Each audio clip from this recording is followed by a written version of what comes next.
Most people don't know you. They know the role you played for them. And the moment you stop playing it, the relationship starts to crack. Every relationship you've ever had was built on an unspoken role long before it was built on trust, affection, or loyalty. Long before people knew who you really were, they learned what you provided. That role may have formed quietly, even unintentionally, but once it solidified, it became the psychological foundation of the connection. You weren't seen as a full, fluid human being. You were experienced as a function. The listener, the dependable one, the emotional anchor, the peacemaker, the one who never leaves. These roles don't arise because people are evil or manipulative. They arise because the human psyche seeks stability. When someone discovers that you reliably absorb tension, regulate conflict, or validate their identity, your presence becomes predictable, and predictability creates safety. Safety, over time, becomes dependence. The danger is that this dependence is rarely acknowledged. No one says, "I need you to stay this way so I can feel okay." Instead, the expectation sinks below awareness, where it quietly hardens into an internal rule. You become part of how others manage their inner world, even though no conscious agreement was ever made. This is why unspoken roles are so powerful. They bypass logic and operate through emotional memory. Each time you respond the same way, stay silent, or carry more than your share, the role is reinforced.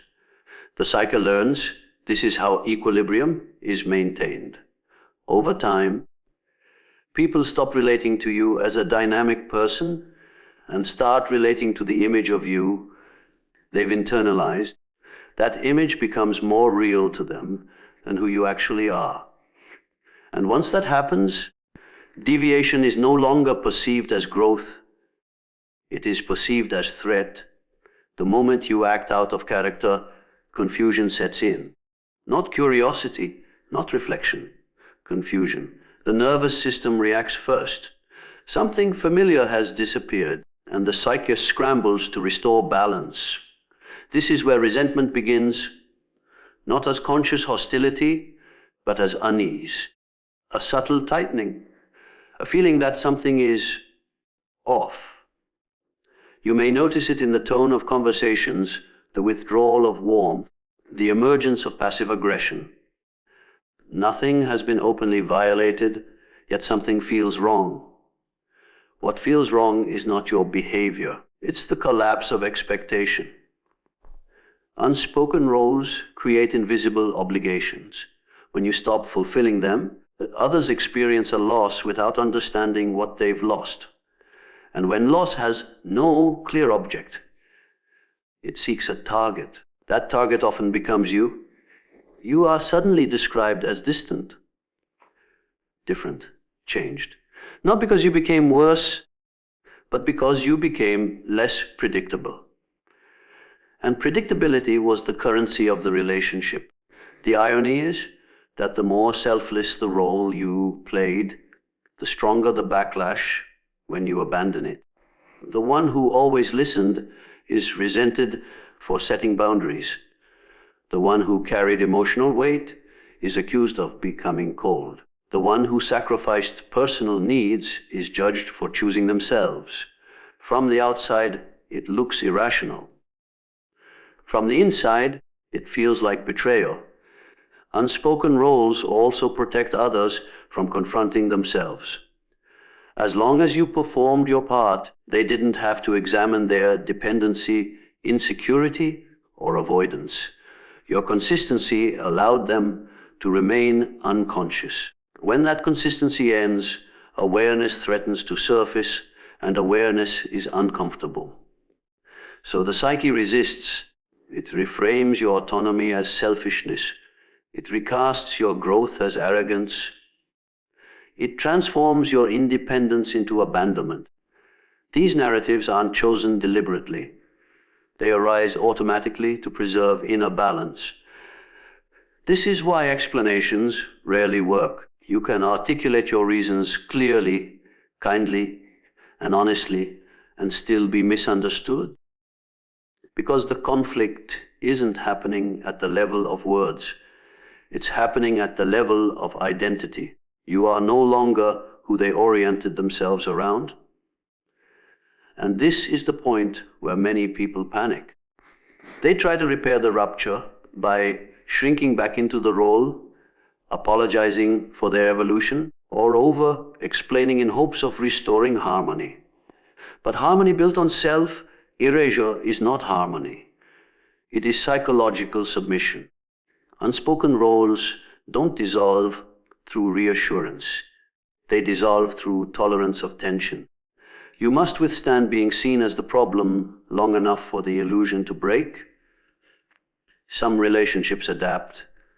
The roles are renegotiated. A new, more equal dynamic emerges. Others cannot survive because they were never built on mutual recognition in the first place. That loss is painful, but it is also clarifying. Because once you see how many connections were sustained not by who you were, but by what you provided, you begin to understand why resistance appears the moment you stop performing, why resentment replaces warmth, and why growth often costs more than people expect, not because change is wrong, but because unspoken roles were holding everything together. The fastest way to trigger resentment isn't betrayal, it's unpredictability. When people can't predict you anymore, they feel unsafe.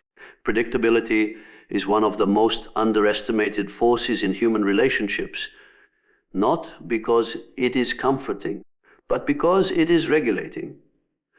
When people know how you will respond, what you will tolerate, and where you will bend, their inner world stays organized.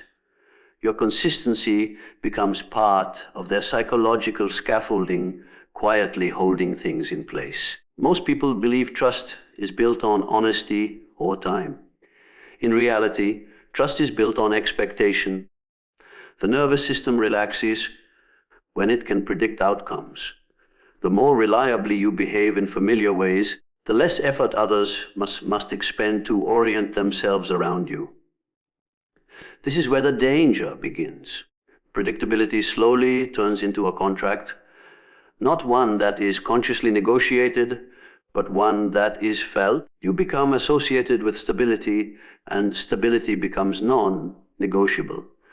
Any deviation is experienced not as neutral information, but as disturbance. When you change your tone, set a boundary, or stop reacting as expected, the system jolts. The mind scrambles to understand what went wrong, but before understanding can emerge, the body reacts. Tension, irritation, suspicion. These responses are not moral judgments, they are threat responses. Unpredictability signals danger to the psyche. Even positive changes can trigger this response. Increased confidence, emotional restraint, or independence can all feel threatening if they disrupt established patterns. What matters is not whether the change is healthy, but whether it destabilizes expectation. This is why people often respond more harshly to subtle shifts than to obvious betrayals. A betrayal can be named. Unpredictability cannot. It lingers as discomfort without language, and discomfort seeks resolution. The fastest way the psyche resolves discomfort is by assigning blame. Rather than examining the internal anxiety caused by uncertainty, the mind externalizes it. You become the problem. Your change is framed as inconsistency, coldness, arrogance, or disloyalty. The label varies, but the function is the same: to restore psychological order by making sense of disruption. What is rarely acknowledged is that predictability allows others to avoid self-regulation. When they knew how you would respond, they didn't need to manage their expectations, emotions, or reactions. Your consistency did that work for them. Once predictability disappears, responsibility returns to where it was always meant to be. That return is uncomfortable. This is why growth often provokes resistance rather than celebration. Growth introduces ambiguity. Ambiguity demands adaptation. Adaptation requires effort. And effort is something the psyche avoids unless forced. Threat does not always appear as fear. More often, it appears as irritation, judgment, or withdrawal. These are socially acceptable expressions of anxiety. Instead of saying, "I feel destabilized by your change," people say, "You've changed," as though change itself were a flaw. Predictability also supports hierarchy. When roles are clear and behaviors are fixed, power dynamics remain stable. The moment you act outside expectation, the hierarchy is questioned. Even small shifts can be perceived as challenges, especially in relationships where one person unconsciously benefits from the other's consistency. In these moments, the reaction is rarely conscious. The nervous system reacts before the mind forms a narrative. By the time words are chosen, the threat response has already shaped perception. This is why explanations rarely help. You can explain your reasoning, your intentions, your growth, but explanation does not soothe a nervous system that has lost its sense of predictability. Safety cannot be reasoned into existence. It must be experienced. So people attempt to restore safety by pulling you back into familiar patterns. They provoke reactions they recognize. They test old boundaries. They accuse you of being distant or difficult. These behaviors are attempts to regain orientation, not expressions of clarity. If you return to your old responses, the tension dissolves instantly. That is the reinforcement. The psyche learns that pressure works. And each time you comply, the contract tightens. This is the silent mechanism behind resentment. It is not anger at who you are becoming. It is resistance to the effort required to adapt to you. To tolerate unpredictability in another requires inner stability. It requires the capacity to self-regulate rather than outsource regulation to consistency. Most people have not developed this capacity, which is why they prefer familiar dysfunction to unfamiliar growth. When you stop being predictable, you expose the fragility of the system that relied on you. The discomfort that follows is not a sign that you are wrong. It is evidence that you are no longer absorbing the tension that kept everything smooth. The cost of this shift is relational friction. The benefit is psychological integrity. The choice is rarely framed this way, but it exists beneath every interaction.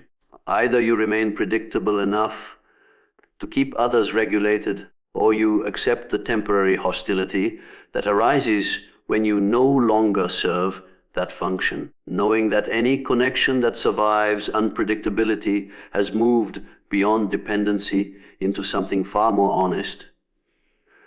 When you grow, people don't see progress, they feel abandoned, because your change forces them to face what they avoided. Growth is often described as liberation, progress, or self-actualization, but within relationships, it is more accurately experienced as disruption. When one person changes, the relational equilibrium shifts, and what feels like evolution from the inside can feel like abandonment from the outside. This is why growth so often triggers resentment rather than celebration. Most relationships are stabilized by sameness. Patterns form, expectations solidify, and identities begin to orbit one another. Even suffering can become familiar enough to feel safe. When you grow, you don't just improve your life, you alter the emotional economy of the relationship. What once flowed effortlessly must now be renegotiated. From the perspective of the other, this renegotiation is rarely conscious. Instead, the psyche interprets your change through the lens of loss. Something they relied on is no longer available in the same way. Access has shifted. Familiar reassurance has been withdrawn.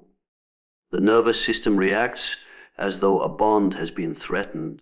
This is where growth becomes misread as betrayal. Betrayal does not require malice. It requires a violation of expectation. When you begin to assert boundaries, reclaim energy, or pursue a path that no longer revolves around the relationship, the other may feel left behind, even if you never intended to leave. The attachment was built on who you were, not who you are becoming. Growth exposes this discrepancy. What hurts most is not that you changed, but that the change reveals how much of the connection depended on your previous limitations. As long as you remained smaller, quieter, or more accommodating, the relationship felt balanced. Your expansion destabilizes that balance and forces the other to confront their own stagnation. This confrontation is rarely welcome. Rather than acknowledging the discomfort of being outpaced or challenged, the psyche reframes your growth as disloyalty. You are accused of forgetting where you came from, of thinking you are better, of abandoning shared history. These accusations are not objective assessments. They are defenses against the pain of comparison. Growth alters relative position.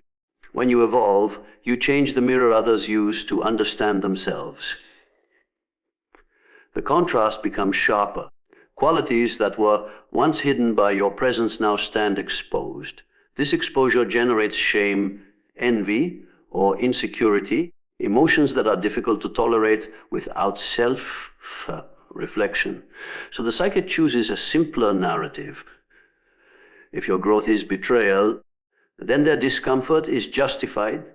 If your change is selfish, then their resentment is moral. This reframing protects self-image at the cost of honesty. It allows the relationship to end or deteriorate without confronting the deeper truth. The most destabilizing aspect of growth is that it removes mutual stagnation as a shared bond. Many relationships survive not because both people are thriving, but because both are constrained in similar ways. When one person breaks free, the shared suffering loses its glue. This is why growth often provokes subtle punishment. Distance replaces closeness. Support turns conditional. Affection becomes transactional.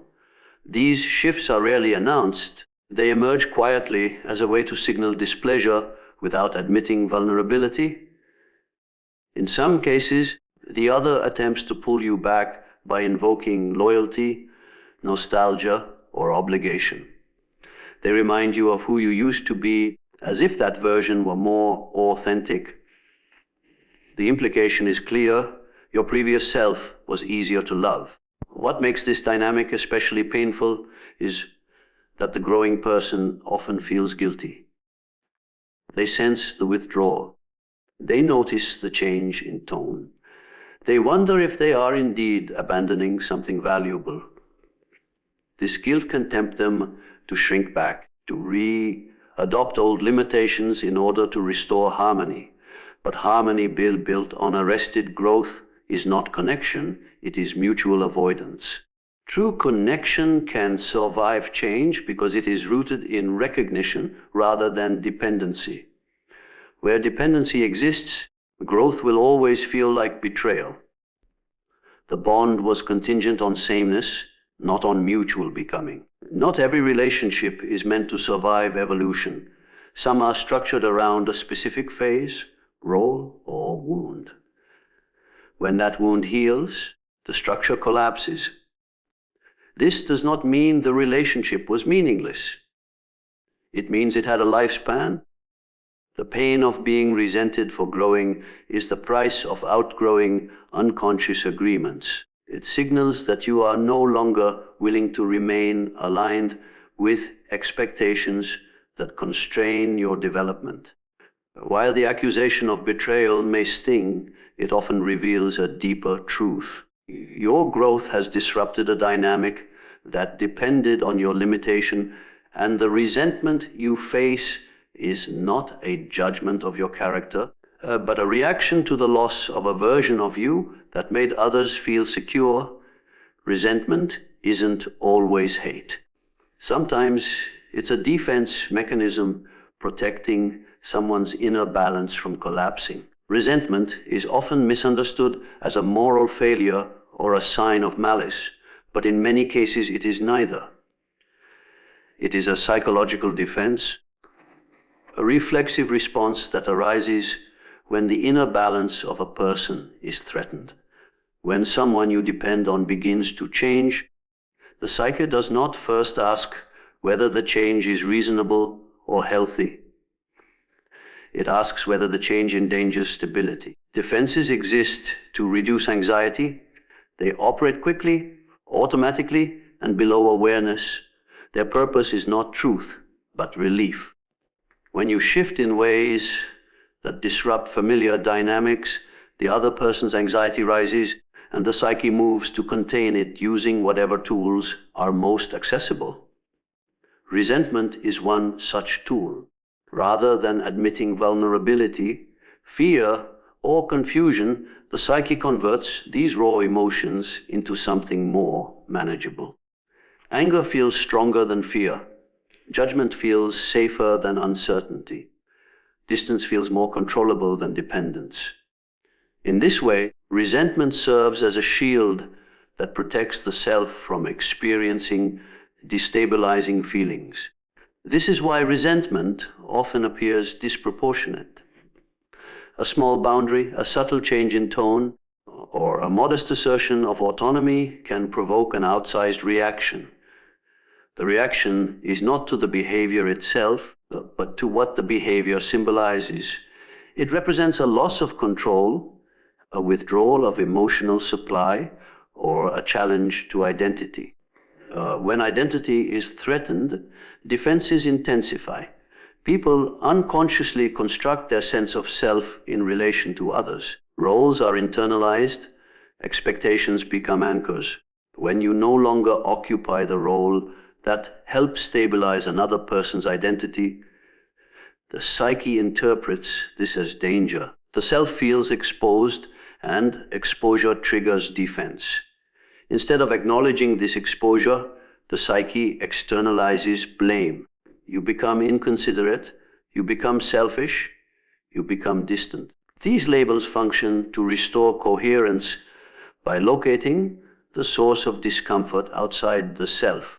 Psychological defenses are rarely conscious strategies. They are habits learned over time, often in early relationships, where expressing vulnerability carried risk. Resentment, withdrawal, and criticism are safer than admitting fear or need. They preserve dignity while avoiding intimacy. This is why confrontation often fails. When you attempt to discuss the change openly, the defensive structure tightens. Explanations are met with resistance. Clarifications are dismissed. The psyche is not listening for understanding, it is scanning for threat. Defense mechanisms distort perception. Neutral actions are interpreted negatively. Ambiguity is filled with suspicion. Silence is read as rejection. Growth is framed as abandonment. These interpretations are not chosen deliberately. They are protective narratives that keep deeper emotions out of awareness. The more insecure the internal structure, the stronger the defense. People with fragile self-regulation rely heavily on external stability. When that stability is disrupted, they experience a loss of grounding. Rather than adapt, they attempt to restore the previous arrangement. Resentment becomes a pressure tactic designed to push you back into compliance. This pressure can take many forms: passive aggression, emotional withdrawal, subtle contempt. Each serves to communicate displeasure without exposing vulnerability. The goal is not resolution, but restoration of the old equilibrium.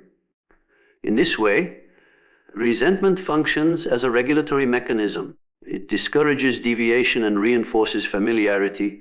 If it succeeds, the relationship returns to its previous state. If it fails, the relationship destabilizes further, sometimes beyond repair. It is important to understand that these defenses are not personal attacks. Even though they feel personal, they are attempts to manage internal distress using familiar strategies. Recognizing this does not mean tolerating mistreatment, but it does clarify what you are actually dealing with. You are not facing reasoned opposition. You are facing anxiety in disguise. The mistake many people make is trying to argue with a defense. They appeal to logic, fairness, or intention, not realizing that defenses are immune to logic. They exist to block insight, not facilitate it. The only thing that weakens a defense is safety, and safety cannot be forced. It emerges when the psyche feels capable of tolerating uncertainty without collapsing. In relationships where this capacity exists, resentment dissolves and dialogue becomes possible. Where it does not, resentment hardens into character judgment. Your task is not to dismantle someone else's defenses. That work belongs to them. Your task is to recognize when resentment is functioning as a shield and to decide how much proximity you are willing to maintain in the presence of that shield. Sometimes the most compassionate response is distance, not as punishment, but as acknowledgement that the relationship cannot support the level of change taking place. In such cases, the resentment you encounter is not evidence of wrongdoing. It is evidence of a psyche defending itself against a reality it is not yet equipped to integrate. People don't punish you for becoming better. They punish you for becoming uncontrollable. Loss of control is one of the deepest and least acknowledged triggers of resentment in human relationships. People rarely say they want control and almost never admit they rely on it, yet much of relational stability is quietly organized around knowing what others will do, tolerate, or provide. When that certainty disappears, anxiety rushes in, and anxiety demands correction. Control does not always look like domination. More often, it appears as familiarity, knowing how you will respond, knowing what you will excuse, knowing how far you can be pushed before resistance appears. These patterns allow others to relax because they no longer have to adjust themselves. Your predictability becomes an external regulator for their inner world. When you stop behaving according to expectation, control slips. The loss is subtle but immediate. Conversations feel different. Power dynamics wobble. Emotional leverage weakens. The other person may not consciously register what is happening, but their nervous system does. Something that once felt reliable now feels uncertain, and uncertainty is interpreted as threat. This is why autonomy often provokes hostility. When you assert boundaries, reduce availability, or change priorities, you remove access that was previously assumed. What disappears is not affection, but influence. The ability to elicit certain responses from you fades, and with it the sense of orientation that kept the relationship stable. Control is closely tied to identity. Many people define themselves in relation to how others respond to them. The caretaker needs someone dependent. The advisor needs someone receptive. The dominant personality needs someone accommodating. When you step out of these positions, you don't just change the interaction, you destabilize the other person's sense of self. That destabilization is rarely experienced as introspection. It is experienced as irritation. The psyche looks for reasons. It searches for explanations that restore coherence. If you are framed as selfish, distant, or difficult, then the discomfort makes sense. The narrative restores order by locating the problem in you, not in the loss of control itself. This is why accusations often intensify as control diminishes. The more independent you become, the harsher the judgment. These judgments are not attempts at understanding, they are attempts at reassertion.